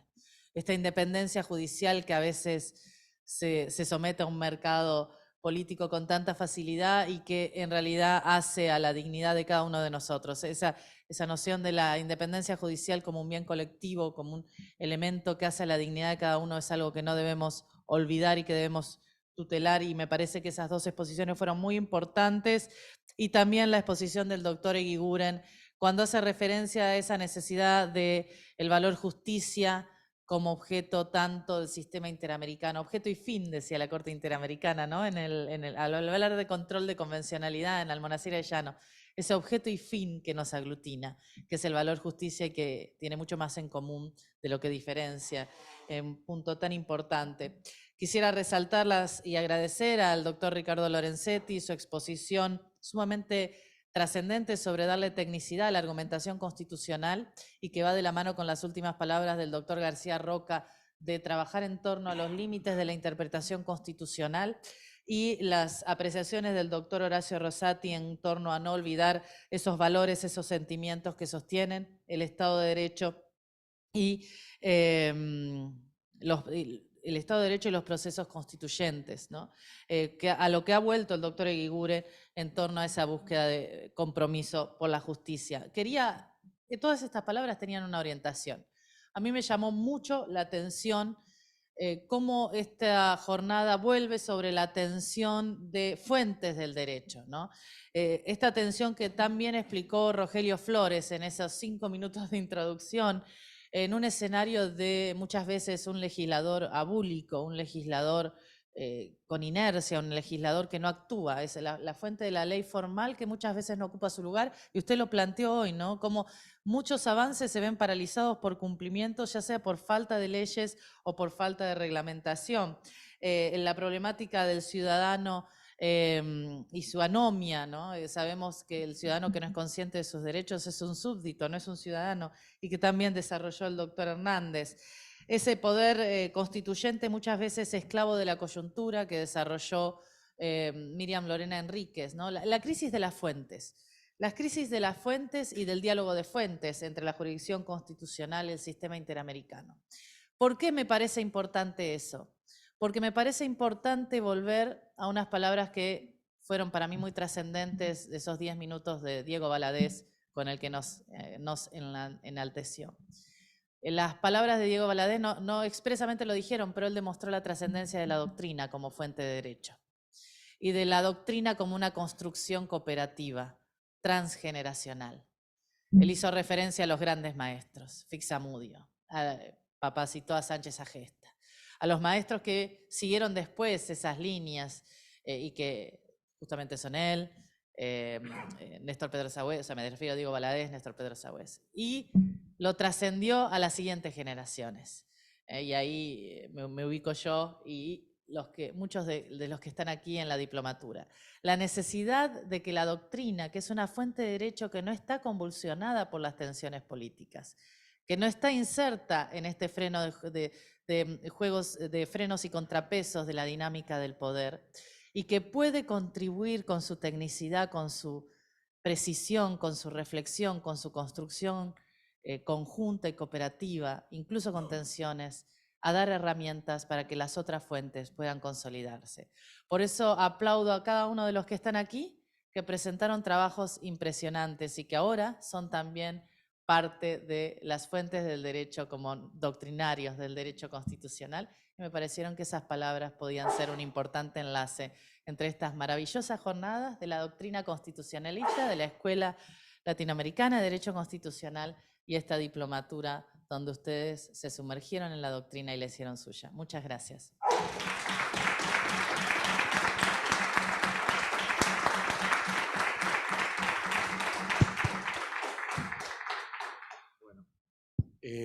Estamos concluyendo dos cosas.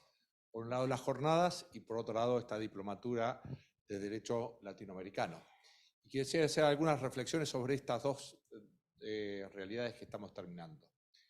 En primer lugar, las jornadas. Realmente pienso que superaron mis expectativas, que eran altas en la realización y en los contenidos que tuvieron. Hemos podido repasar buena parte de las problemáticas actuales del derecho constitucional, del derecho público y de la vida política de nuestros países.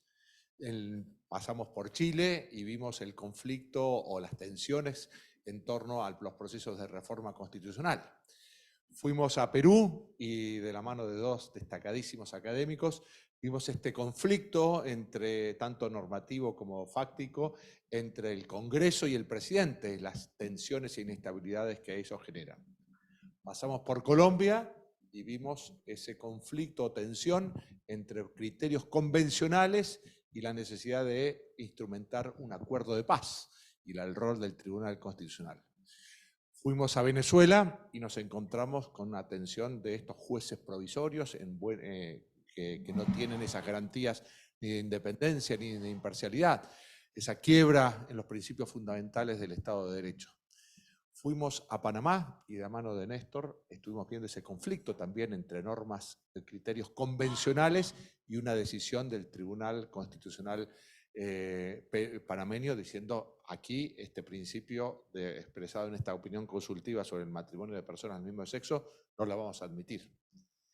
Rozamos también Centroamérica con esas tensiones de la reelección indefinida, pasando por los casos de Nicaragua, de El Salvador. Llegamos a México también con una serie de tensiones en torno al tema electoral.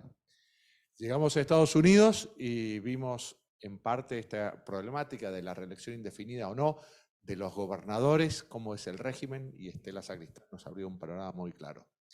Llegamos a Washington y ahí tuvimos a Alfredo Vítolo que nos cuestionó o puso de relieve una serie de limitaciones que tenía la tarea de la comisión, hoy matizadas un poco por Francisco.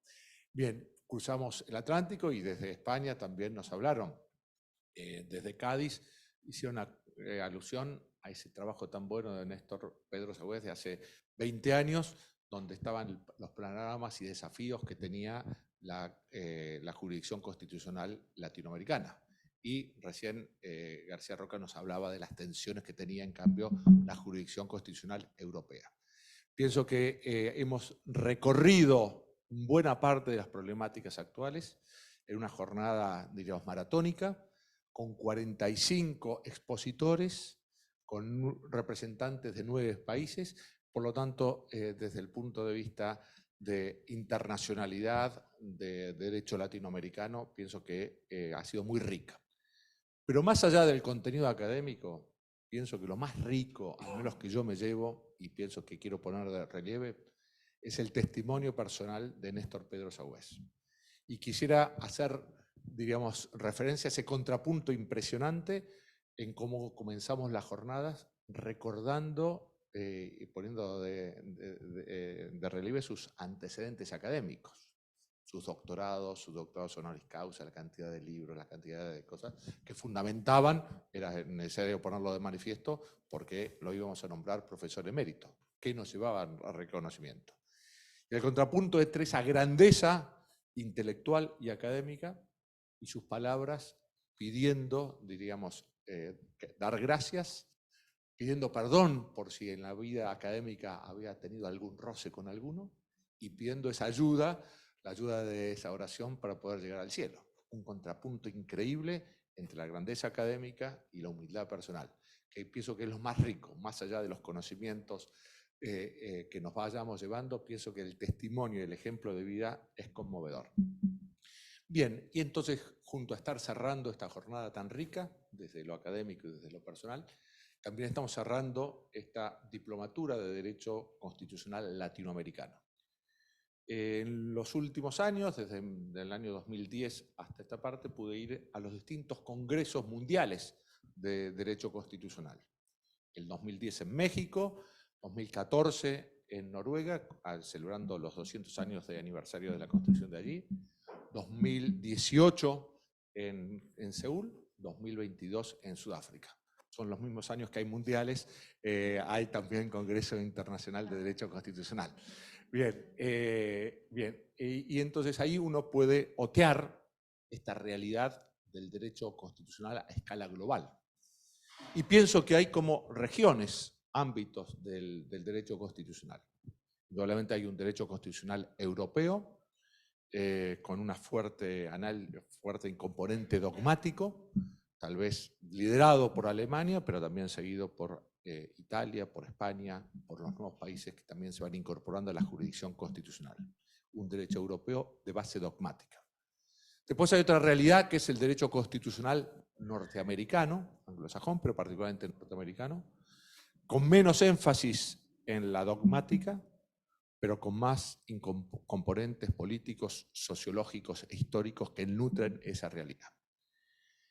Pero también hay un derecho constitucional latinoamericano, con una identidad y unos problemas propios, con unos aportes interesantes de la creación de acción de amparo, con la problemática del control de constitucionalidad, con una serie de problemas y desafíos que tenemos que nos plantea los ideales constitucionales contrapuestos a la realidad de nuestros países.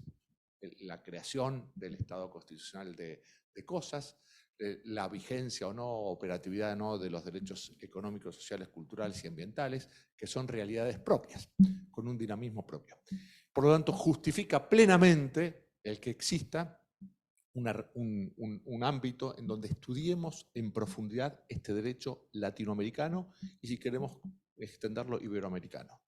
Y esto no solamente nos interesa a los latinoamericanos, sino que empieza a interesar mucho esta riqueza a los europeos. Hay integrantes, tanto a nivel personal como institucional, de la Asociación Iberoamericana de Derecho Constitucional, de España, de Italia, de Alemania y de cada vez más países, porque hay una realidad muy rica para estudiar. Y quisiera poner de manifiesto a veces dos aportes del derecho latinoamericano que se conocen bastante poco, o conociéndose no se da toda la importancia. Ayer el profesor Pérez Caría hablaba de que son 4 las revoluciones que generan el proceso del constitucionalismo moderno. Indudablemente la Constitución inglesa, indudablemente la Constitución norteamericana, indudablemente la Revolución Francesa. Pero también los procesos de independencia de nuestros países que cambian la monarquía por la república, y una república constitucional es algo que indudablemente facilitó el desarrollo progresivo de esta creación genial de la cultura humana, que es el constitucionalismo. Por lo tanto, hay que incorporar en la visión general del constitucionalismo el aporte de las revoluciones latinoamericanas, de las revoluciones de independencia, y la progresiva incorporación de las tradiciones republicanas y constitucional, que de algún modo muchas veces son aspiracionales, pero que también de algún modo van conformando lentamente y progresivamente nuestra vida política. Y la segunda es, diríamos, el enorme aporte de los países latinoamericanos al derecho internacional de los derechos humanos. Estamos cumpliendo este año 75 años de 2 realidades: de la Declaración Americana de los Derechos y Deberes del Hombre, 6 meses anteriores a la Declaración Universal de los Derechos Humanos, que vamos a celebrar el 10 de diciembre. Y hay un artículo de una profesora de Harvard, que es nada más ni nada menos que Marian Glendon, que pone de manifiesto, desde un testimonio anglosajón, el aporte que los países latinoamericanos han hecho al derecho internacional de los derechos humanos. Dice Marian Glendon: cuando termina la Segunda Guerra Mundial, las potencias vencedoras, que tenían como ideal asegurar la paz y la seguridad. ¿Quiénes son los que propusieron que las bases de ese nuevo orden que se iba a crear fuesen también la dignidad de la persona humana y los derechos humanos? Fueron los países latinoamericanos, reunidos primero en Chapultepec, llevando esa propuesta a la Carta de San Francisco y incoando, diríamos, la gestación del derecho, de la Declaración Universal de Derechos Humanos, con 3 cosas. Primero, llevando la idea. Segundo, planteando el antecedente más inmediato, 6 meses anteriores en Bogotá, a lo que fue después la Declaración Universal de Derechos Humanos. Y después aportando 23 de los 48 votos que fue aprobada en la Asamblea de las Naciones Unidas, la Declaración Universal. Por lo tanto, dice, tenemos derecho internacional de los derechos humanos gracias al aporte de los países latinoamericanos. Estos 2 hechos me parece que, diríamos, no es para que nos enorgullezcamos más y tengamos un problema de autocomplacencia, pero sí para que conozcamos la realidad, y de esa realidad sea un motivo que nos estimule al compromiso, diríamos, para el estudio y para el desarrollo y la vigencia efectiva de los derechos humanos. Así que con estas dos reflexiones finales sobre las jornadas y sobre la diplomatura de derechos humanos quería terminar. Y indudablemente no corresponde otra cosa más que felicitar a Sofía, a Verónica, a Macarena y a todos los que han hecho posible la organización de esto, y también a los que han asistido, porque la verdad que fue una maratón de estas 45 exposiciones durante 2 días y medio de trabajo, pero me parece que ha sido muy enriquecedoras y ha sido un broche final al esfuerzo hecho por ustedes durante toda la diplomatura de Derecho Constitucional Latinoamericano. Muchísimas gracias.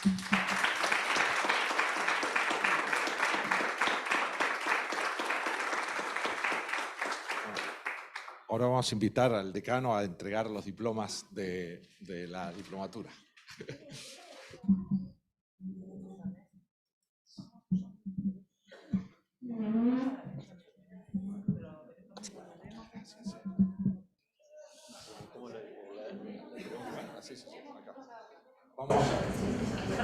Llamamos a Franklin Fuentes, el primer alumno de la diplomatura y La primera promoción. de la primera promoción, de la primera cohorte. Y ahora, secretario, coordinador académico de la... Coordinador, cuando veo pase la posta, que tenemos que hacer una transición ordenada. Vamos a ir llamando entonces. Sí, vamos llamando. Estos son los sobres, ¿no? Porque aquí hay algunos expositores. Para los que están, ahora se van a conectar en el link de expositores, los alumnos que nos siguen online.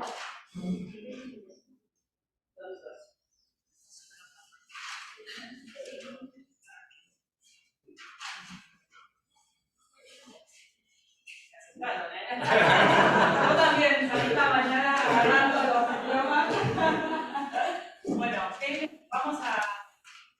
Quienes están de manera presencial se acercan y quienes están de manera online, bueno, pueden desmutearse y se lo vamos a mandar de manera digital, y si por supuesto necesitan en papel, cuando vengan al servicio podemos entregárselos.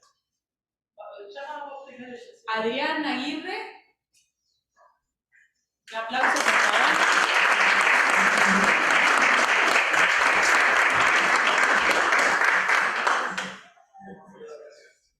¿Cómo está el ordenador? Vamos a seguir el orden de los diplomas entonces. Adrián Aguirre, perfecto. ¿Cómo se llama? Adrián.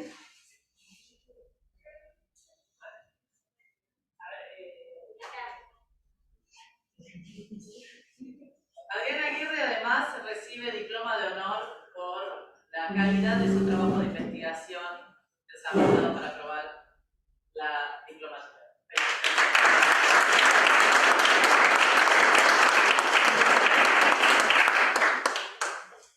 Llamamos entonces a Alejandro Esquiel Vietti.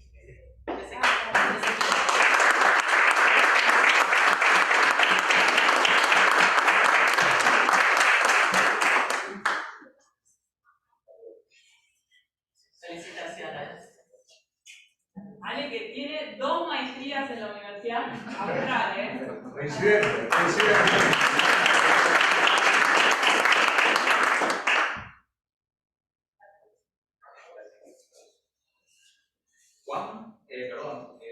Juan Francisco Alfonso. Alonso.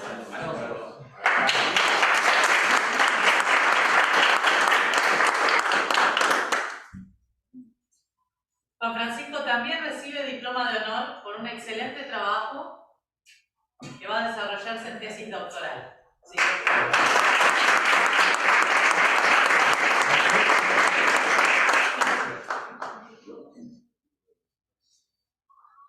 ¿Llama? Ah, perdón. Sí.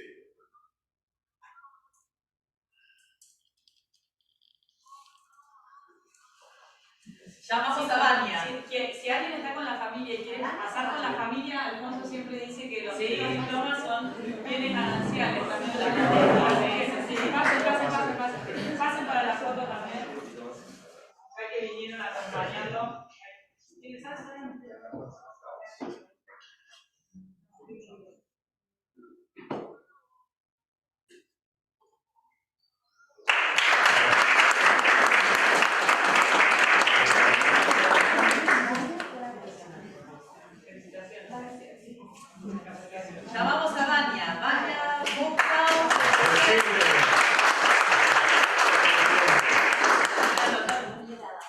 España enfrentó una situación personal difícil y realizó la diplomatura, es muy elogiable.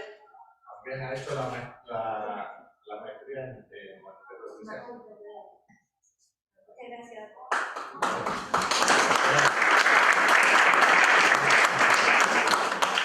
Llamamos a Carolina Moses Sartorio.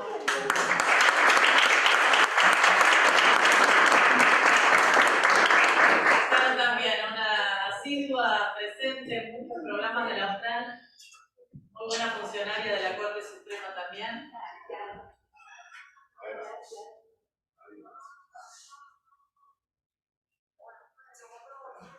Mariana Guida, que vino con toda su familia.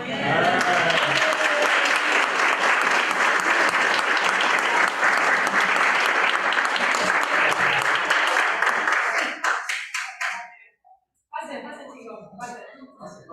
Y además escucharon todas las ponencias hoy, así que espero que su mamá los compense hoy. En todos los cursos hay una persona que está caracterizada por sus preguntas. Preguntas incisivas, preguntas presentes. Pasen. A ver, primero, a la doctora.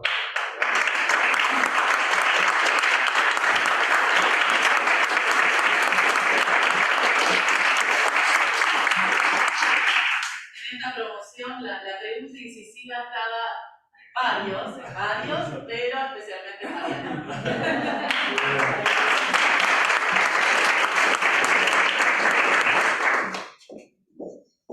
Bueno, llamamos a Fernando Bruno Escobar Pacheco. Otra pregunta incisiva.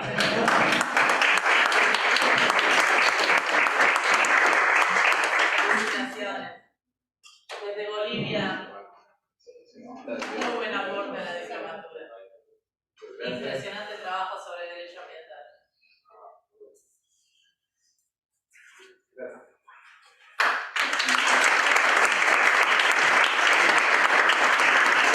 Victoria 10.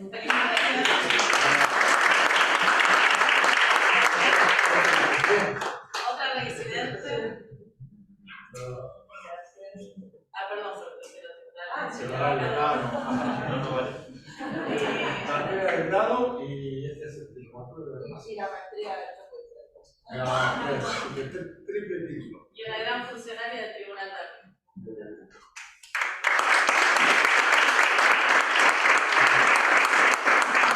Llamamos a María Claudia Castro.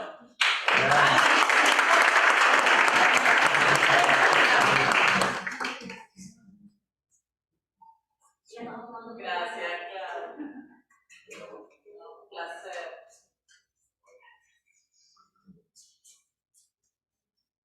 Llamamos a Cecilia Juárez, Llamamos a Cecilia Juárez.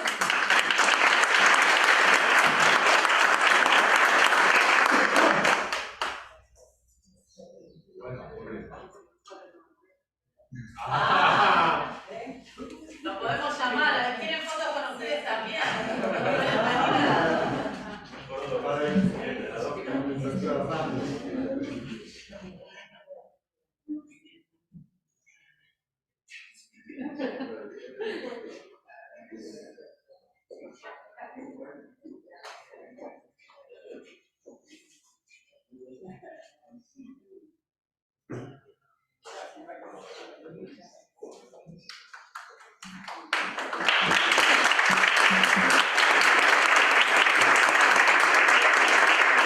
Llamamos a la doctora Ivana Negrete a recibir.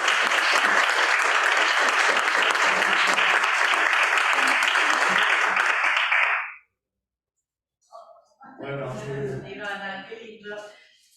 Recuerdo las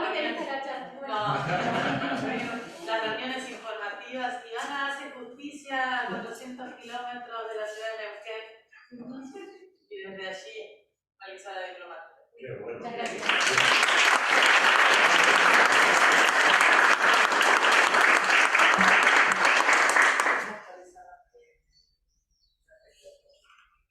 Mencionamos entonces a Viviana Carrazzoni, que también concluyó la diplomatura, no sé si se encuentra conectada. Questada, Itatí de Marquis, Roselís Díaz de Freitas, Victoria Díaz estuvo presente, ¿no? Perfecto. María Alejandra Ferreira, ¿no? Micaela Fatura, Mariana Guida, Gabriela Hermosa, Gabriela con tus mensajes permanentemente, Cecilia Juárez, Sandra Lidenberg, Carolina Maya, Belén Moya, Julieta Páez, Gustavo Perazzoli, María Florencia Rojas, María Fernández Rosales Andreotti, Guadalupe Sánchez Li Rossi, con otro muy buen trabajo, Mario Santos, Maya Severino. Maya hizo un trabajo excelente, impresionante desde República Dominicana. Cecilia Vallejos, Antonio Velázquez, Clever Alexis Álvarez Andrade, Dora Monroy, Francisco Álvarez y Laura Vargas estuvo presente. Ha sido una diplomatura un cuerpo de diplomados tan ecléctico, tan diverso, tan nutrido y tan interesante que la verdad les agradecemos muchísimo el haber estado presentes este año. Un detalle que quería haber dicho para haber cerrado y no lo dije, lo voy a decir ahora. Se habló de la palabra heredera en estas jornadas, palabra que me queda, por supuesto, mucho más grande. Y la felicidad que le dieron a mi padre en compartir sus ideas, en debatir con él, cada uno de ustedes y cada uno de los expositores muestra que esto no es una herencia mía, que sus ideas son herencia de todos los que abrazan el derecho constitucional y los valores que él ha defendido. Lo único que personalmente les pido es que las trasciendan a esas ideas, las debatan, las cuestionen también y las hagan propias. Muchas gracias.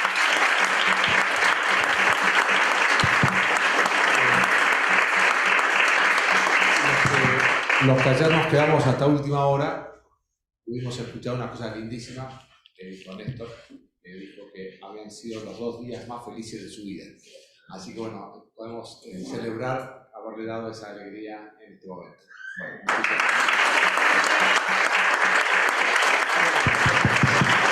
muchísimas gracias. Entonces, damos por concluidas estas jornadas. Para los que quieran, vamos a hacer una recorrida por el campus, porque a veces es interesante cuando uno ha estado conociendo algún programa concreto de la facultad, conocer también en qué anda la universidad y cuál es el conjunto. Así que mientras vamos recorriendo vamos a ir contando cosas del proyecto universitario. Bueno, muchísimas gracias y a seguir formando parte de esta comunidad de aprendizaje permanente que es la Facultad de Derecho de la Universidad de Australia. Simplemente invitarlos, previo a la visita del campus, que nos tomemos todos juntos una foto por si alguien después tiene que irse. Así. Y bueno, y después de la visita, donde hubo mística, hay mástica, dicen algunos. Así que bueno, los vamos a invitar con un almuerzo como para continuar la charla y la celebración del día de hoy. Bueno, vamos a bajar en planta baja.